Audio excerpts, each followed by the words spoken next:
Hello students, welcome to your Bedur academy. मैं प्रदीप कुमार आपके सामने उपस्थित हूँ इंडियन पॉलिटी का नेक्स्ट पार्ट लेकर, जिसमें आज हम डिस्कस करने वाले हैं राज्यसभा से रिलेटेड वो सभी क्वेश्चंस जो रेलवे के विभिन्न एग्जाम एनटीपीसी हो गया, आरआरबी ग्रुप डी हो गया, इनमें पूछे गए हैं और आगे भी पूछे जाएंगे। तो अभी तक आपने चैनल को सब्सक्राइब नहीं किया है तो चैनल को सब्सक्राइब कर लीजिए और वीडियो को ज़्यादा से ज़्यादा अपने दोस्तों में शेयर कर दीजिए। तो शुरुआत करते हैं आज का पहला क्वेश्चन। आज का पहला क्वेश्चन है, राष्ट्रपति साहित्य, विज्ञान, कला और समाज सेवा में उत्कृष्टता के आधार पर सदस्यों को राज्यसभा सदस्यता के लिए मनोनीत करते हैं और शेष सदस्य निर्वाचित होते हैं। ये इसके चार ऑप्शंस हैं, बताइए कौन सा सही जवाब होगा। तो इसका सही जवाब है ऑप्शन बी। 12 सदस्य हैं। कितने? 12 सदस्य। राष्ट्रपति साहित्य, विज्ञान, कला और समाज सेवा में उत्कृष्टता के आधार पर 12 सदस्यों को राज्यसभा सदस्यता के लिए मनोनीत करते हैं। राष्ट्रपति साहित्य, विज्ञान, कला और समाज सेवा में उत्कृष्टता के आधार पर 12 सदस्यों को राज्यसभा सदस्यता के लिए मनोनीत करते हैं और शेष सदस्य निर्वाचित होते हैं। वर्तमान राज्यसभा में सदस्यों की संख्या 250 है। अगले क्वेश्चन की ओर मूव ऑन करते हैं। संविधान के अनुच्छेद 80 के अनुसार भारत में राज्यसभा में सदस्यों की अधिकतम संख्या कितनी हो सकती है? तो इसका सही जवाब हो जाएगा ऑप्शन ए, 250। भारतीय संविधान के अनुच्छेद 80 में प्रावधान है कि राज्यसभा में सदस्यों की अधिकतम संख्या 250 हो सकती है। वर्तमान समय में यह संख्या 245 है। इसमें 12 सदस्य राष्ट्रपति द्वारा मनोनीत किए जाते हैं। ये ऐसे व्यक्ति होते हैं जिन्हें कला, साहित्य, विज्ञान, समाज सेवा के क्षेत्र में विशेष ज्ञान या अनुभव होता है। शेष 233 सदस्य संघ की इकाइयों का प्रतिनिधित्व करते हैं। और सबसे महत्वपूर्ण बात, राज्यसभा की सदस्यता के लिए न्यूनतम उम्र सीमा 30 वर्ष होनी चाहिए और लोकसभा के लिए कितनी? 25 साल। अगला क्वेश्चन है, राज्यसभा के बारे में सही कथन का चयन कीजिए। तो कौन सा है इस राज्यसभा के बारे में सही कथन, बताइए। एक सदस्य जो राज्यसभा में पूर्ण कार्यकाल के लिए चुना जाता है वो 4 साल की अवधि के लिए नहीं, बिल्कुल। संसद का निम्न सदन नहीं, निम्न सदन नहीं होता, ये उच्च सदन होता है। निम्न सदन लोकसभा होता है। भारत का राष्ट्रपति राज्यसभा के पदेन सभापति के रूप में कार्य करता है। नहीं नहीं नहीं, राष्ट्रपति नहीं करता, उपराष्ट्रपति करता है, तो ये भी गलत हो जाएगा। इसे संसद का उच्च सदन कहा जाता है और यह कभी भंग नहीं होता है। बिल्कुल सही बात है, ये इसका ऑप्शन सही हो जाएगा, D second, option D is correct.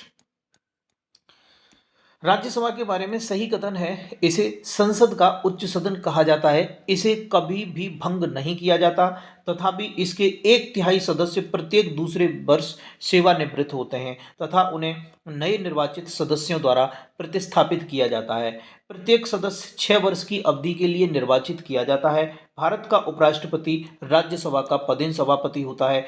यह अनुच्छेद 64 और 89 यह उपबंध करते हैं कि भारत का उपराष्ट्रपति राज्यसभा का पदेन सभापति होगा। अगला क्वेश्चन है कि राज्यसभा का पदेन सभापति कौन होता है? तो इसका सही जवाब हो जाएगा ऑप्शन ए, भारत का उपराष्ट्रपति ही राज्यसभा का पदेन सभापति होता है। भारत का उपराष्ट्रपति राज्यसभा का पदेन सभापति होता है। भारत में राष्ट्रपति के बाद उपराष्ट्रपति का पद कार्यकारिणी में दूसरा सबसे बड़ा पद होता है। भारत के राष्ट्रपति का पद अमेरिकी राष्ट्रपति की तर्ज पर तैयार किया जाता है। भारतीय संविधान के अनुच्छेद 63 में उपराष्ट्रपति के पद का उल्लेख है। राज्यसभा में भारत के राष्ट्रपति द्वारा कितने सदस्यों को मनोनीत किया जाता है? तो रिपीट क्वेश्चन है, ठीक है, 12 सदस्यों को राष्ट्रपति के द्वारा राज्यसभा में मनोनीत किया जाता है। राज्यसभा में अधिकाधिक 250 सदस्य होंगे, जो 238 सदस्य राज्यों तथा संघ राज्य क्षेत्रों के प्रतिनिधि होंगे तथा 12 सदस्यों को राष्ट्रपति द्वारा नामांकित किया जाएगा। राज्यसभा एक स्थायी निकाय है तथा इसे भंग नहीं किया जा सकता है। अगला क्वेश्चन है कि राज्यसभा के संबंध में कौन सा कथन सही है? तो इसका सही जवाब हो जाएगा ऑप्शन सी। प्रत्येक दूसरे वर्ष इसके 1/3 सदस्य सेवानिवृत्त हो जाते हैं। राज्यसभा एक स्थायी सदन है जिसका विघटन नहीं होता है, किंतु प्रत्येक दूसरे वर्ष इसके एक तिहाई सदस्य सेवानिवृत्त हो जाते हैं। जन प्रतिनिधित्व अधिनियम 1951 द्वारा इसके सदस्यों का कार्यकाल 6 वर्ष का होता है। उपराष्ट्रपति इसका पीठासीन अधिकारी होता है जिसे सभापति कहा जाता है।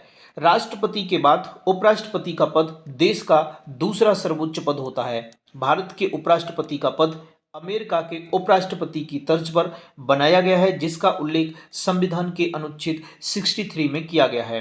अगला क्वेश्चन है, राज्यसभा के महासचिव की नियुक्ति इनमें से किसके द्वारा की जाती है? तो इसका सही जवाब हो जाएगा ऑप्शन सी, राज्यसभा के सभापति। राज्यसभा के महासचिव की नियुक्ति राज्यसभा के सभापति द्वारा की जाती है।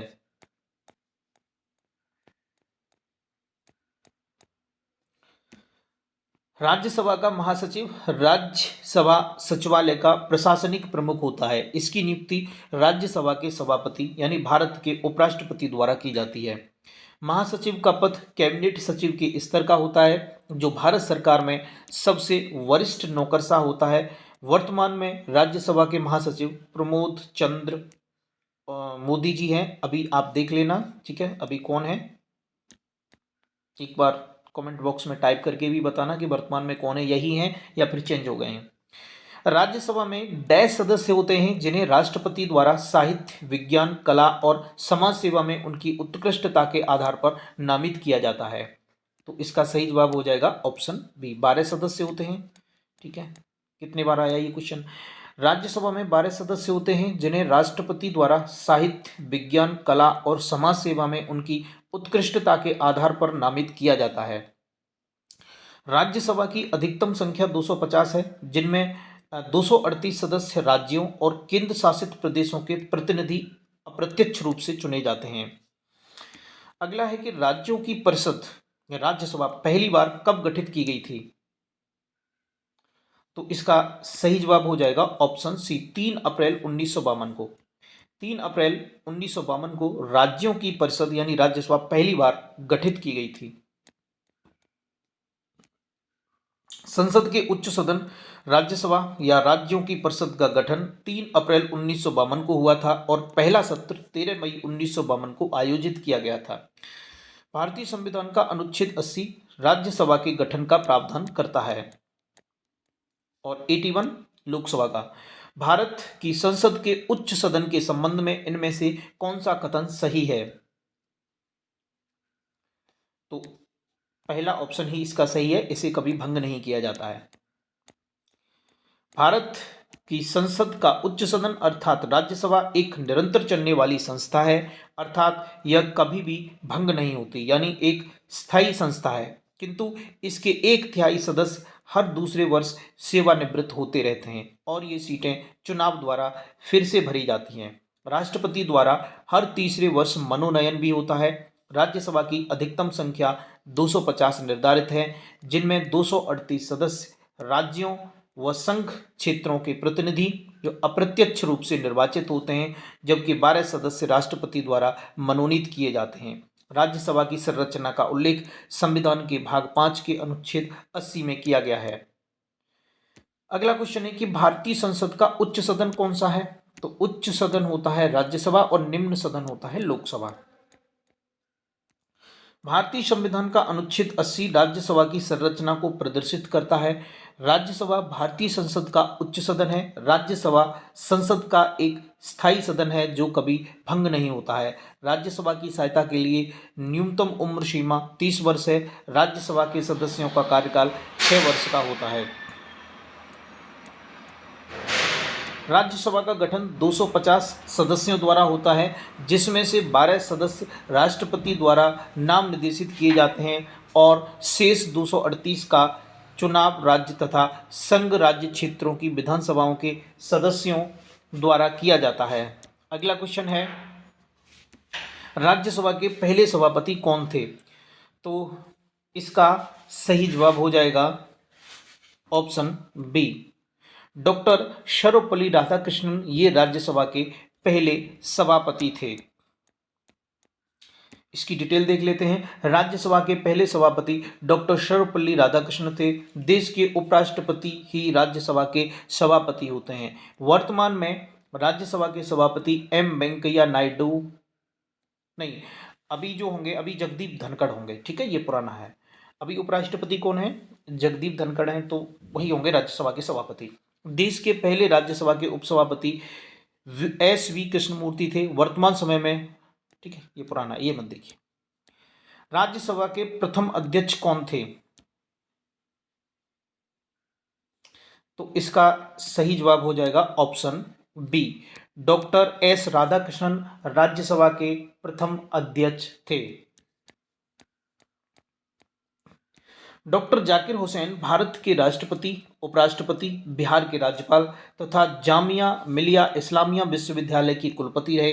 एस राधाकृष्णन भारत के प्रथम उपराष्ट्रपति तथा राज्यसभा के प्रथम सभापति या अध्यक्ष थे। बीबी गिर ट्रेड यूनियन के नेता तथा भारत के तीसरे उपराष्ट्रपति एवं चौथे राष्ट्रपति थे।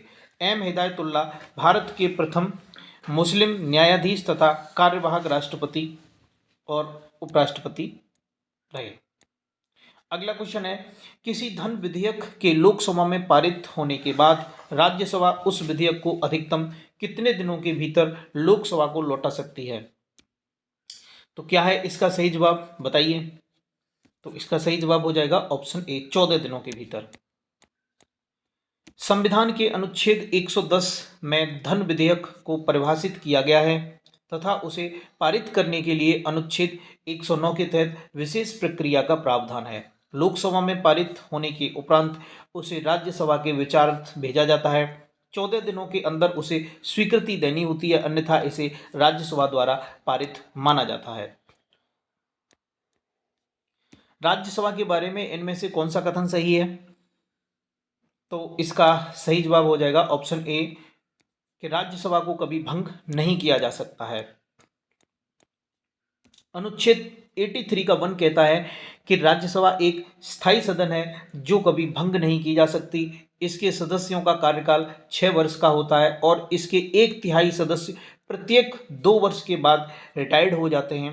राज्यसभा का सदस्य होने के लिए न्यूनतम आयु 30 वर्ष होनी चाहिए। राज्यसभा के सदस्यों की अधिकतम संख्या 250 है, ठीक है, और वर्तमान में राज्यसभा में 24 सदस्य ही हैं, 245 माफ कीजिए ना, 245। राज्यसभा की सदस्यता पाने के लिए न्यूनतम आयु कितनी होनी चाहिए?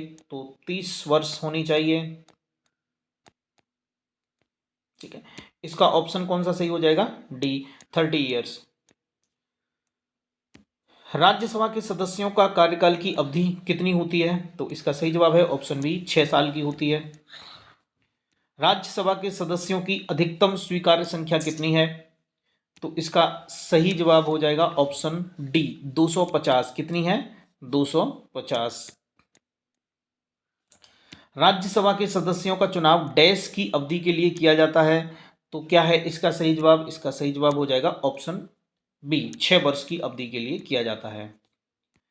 राज्यसभा का कोरम पूरा करने के लिए कितने सदस्यों की आवश्यकता होती है? तो इसका सही जवाब हो जाएगा ऑप्शन डी, 25। 25 सदस्यों की आवश्यकता होती है यदि आपको राज्यसभा का कोरम पूरा करना है तो। राज्यसभा के कुल सदस्यों की संख्या 250 है तथा गणपूर्ति पूरी करने के लिए 10% सदस्यों की उपस्थिति अनिवार्य होती है। अतः कोरम पूरा करने के लिए 25 सदस्यों की उपस्थिति अनिवार्य होती है। लोकसभा में गणपूर्ति के लिए 55 सदस्यों की आवश्यकता होती है। राज्यसभा में कितने सदस्य हैं? तो इसका सही जवाब हो जाएगा ऑप्शन ए, 250। भारतीय संविधान का अनुच्छेद 80 ये कहता है कि राज्यसभा की संरचना के बारे में प्रावधान किया गया है। राज्यसभा एक स्थायी निकाय है, इसे भंग नहीं किया जा सकता है। इसमें अधिकतम 250 सदस्य होते हैं, जिनमें से 238 राज्यों द्वारा चुने जाते हैं तथा 12 सदस्य राष्ट्रपति द्वारा मनोनीत किए जाते हैं। इसके सदस्यों का कार्यकाल 6 वर्ष का होता है। इसमें 1/3 सदस्य प्रत्येक 2 वर्ष बाद रिटायर्ड हो जाते हैं। अपनी सरकार के विरुद्ध अविश्वास प्रस्ताव के दौरान भारत का प्रधानमंत्री मतदान में भाग नहीं ले सकता यदि वह राज्यसभा का सदस्य है। यदि वह राज्यसभा का सदस्य है तो अपनी सरकार के विरुद्ध अविश्वास प्रस्ताव के दौरान वह मतदान में भाग नहीं ले सकता है। भारतीय संविधान के अनुच्छेद 75 के 3 के अकॉर्डिंग मंत्रिपरिषद लोकसभा के प्रति सामूहिक रूप से उत्तरदायी होती है, अर्थात इस सदन में बहुमत हासिल होने पर ही मंत्रिपरिषद बनी रह सकती है। इसके खिलाफ अविश्वास प्रस्ताव पारित होने पर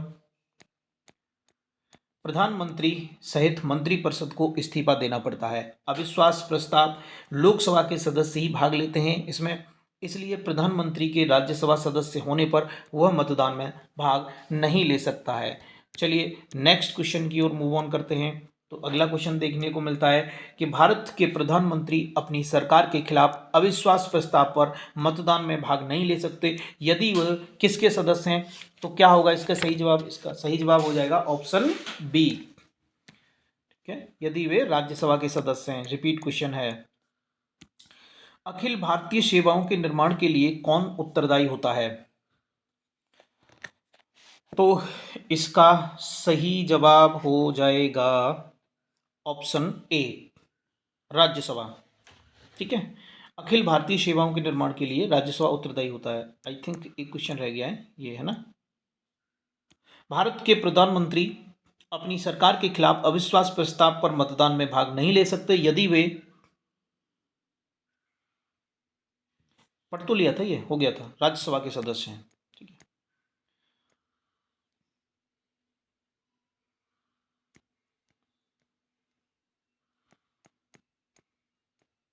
इसकी डिटेल देख लेते हैं। भारतीय संविधान के अनुच्छेद 312 के अंतर्गत अखिल भारतीय सेवाओं के निर्माण के लिए राज्यसभा उत्तरदायी होती है। अखिल भारतीय सेवाएं संयुक्त रूप से तीन यथा भारतीय प्रशासनिक सेवा, भारतीय पुलिस सेवा तथा भारतीय वन सेवा को कहा जाता है।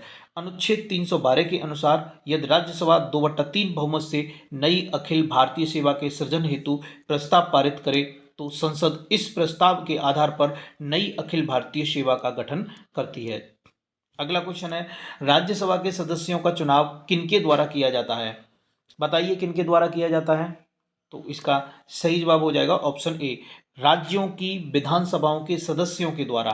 आई रिपीट, राज्यों की विधानसभाओं के सदस्यों के द्वारा राज्यसभा के सदस्यों का चुनाव किया जाता है। राज्यसभा के सदस्यों का चुनाव राज्यों की विधानसभाओं के सदस्यों द्वारा किया जाता है। राज्यसभा भारतीय लोकतंत्र की ऊपरी प्रतिनिधि सभा है। राज्यसभा में अधिकतम 250 सदस्य होते हैं, जिनमें 12 सदस्य भारत के राष्ट्रपति द्वारा नामांकित होते हैं। अन्य सदस्यों का चुनाव होता है। वर्तमान में राज्यसभा सदस्यों की संख्या 245 निर्धारित है। राज्यसभा सदस्य 6 साल के लिए चुने जाते हैं और 1/3 सदस्य हर 2 साल में रिटायर्ड हो जाते हैं। राज्यसभा को इनमें से किस नाम से जाना जाता है? तो इसका सही जवाब हो जाएगा ऑप्शन बी, इसको उच्च सदन के नाम से भी जाना जाता है। राज्यसभा को उच्च सदन के नाम से जाना जाता है। इसे कभी कभी सीनेट 2 भी कहा जाता है। ठीक है, इंपॉर्टेंट है, क्या कहा जाता है? सीनेट 2 भी कहा जाता है। तो अब जो हम क्वेश्चंस डिस्कस करने जा रहे हैं ये क्वेश्चंस लोकसभा से रिलेटेड होंगे और वे सभी क्वेश्चंस होंगे जो अब तक रेलवे ने पूछे हैं। ठीक है, और आगे भी पूछे जाएंगे। यदि राष्ट्रपति की यह राय है कि लोकसभा में आंग्ल भारतीय समुदाय का प्रतिनिधित्व पर्याप्त नहीं है तो वह लोकसभा में उस समुदाय के डैश से अनधिक सदस्यों का नाम निर्देशित करेगा। बताइए, तो इसका सही जवाब हो जाएगा ऑप्शन 2।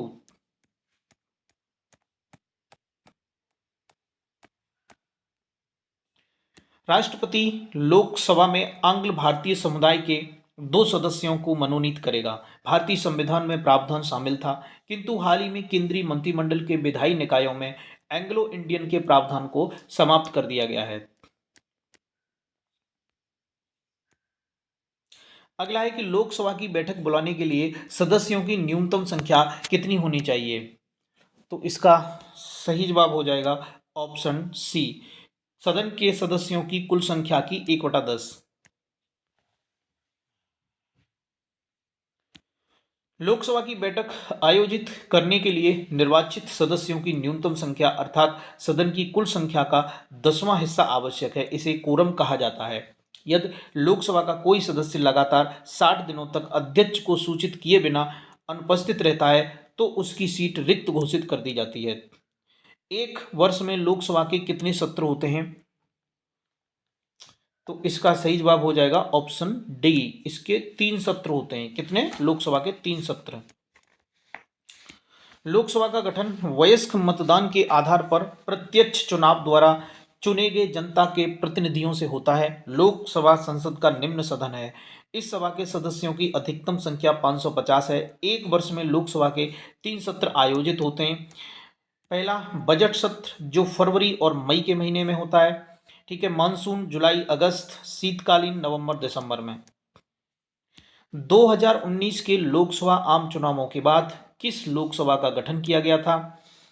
तो इसका सही जवाब हो जाएगा ऑप्शन डी। वो कौन सी लोकसभा थी? 17वीं। ठीक है। 2019 के लोकसभा आम चुनावों के बाद 17वीं लोकसभा का गठन किया गया था। स्वतंत्रता के पश्चात प्रथम लोकसभा का गठन 17 अप्रैल 1952 को किया गया था। ये ध्यान रखिए आप, स्वतंत्रता के बाद लोकसभा का गठन कब किया गया था? 17 अप्रैल 1952 को। इसका पहला सत्र 13 मई 1952 को प्रारंभ हुआ था, ये भी ध्यान रखिए। और इसके प्रथम लोकसभा अध्यक्ष थे गणेश वासुदेव मावलंकर। ठीक है, ये भी याद रखिए। भारत के वित्त मंत्री द्वारा केंद्रीय बजट डैश में प्रस्तुत किया जाता है। तो इसका सही जवाब हो जाएगा ऑप्शन बी, लोकसभा में किया जाता है ये। अनुच्छेद 112 के अंतर्गत प्रत्येक वित्तीय वर्ष 1 अप्रैल से 31 मार्च के लिए केंद्र सरकार की अनुमानित प्राप्तियों व्ययों का एक विवरण संसद के सामने रखा जाता है। इसे वार्षिक वित्तीय विवरण को केंद्र सरकार का बजट कहा जाता है। राष्ट्रपति द्वारा निर्देशित तिथि पर वित्त मंत्री द्वारा लोकसभा में बजट पेश किया जाता है। स्वतंत्र भारत का पहला बजट आर के षणमुख सेठी द्वारा 1947 में पेश किया गया था। ठीक है, तो आज के लिए बस इतना ही। यहाँ से आगे हम नेक्स्ट वीडियो में डिस्कस करेंगे। आज का सेशन आपको कैसा लगा कमेंट बॉक्स में टाइप करके ज़रूर बताइए। और अभी तक आपने चैनल को सब्सक्राइब नहीं किया है तो चैनल को सब्सक्राइब कर लीजिए और वीडियो को ज़्यादा से ज़्यादा अपने दोस्तों में शेयर कर दीजिए। Thanks for watching. मिलते हैं नेक्स्ट वीडियो में। जय हिंद।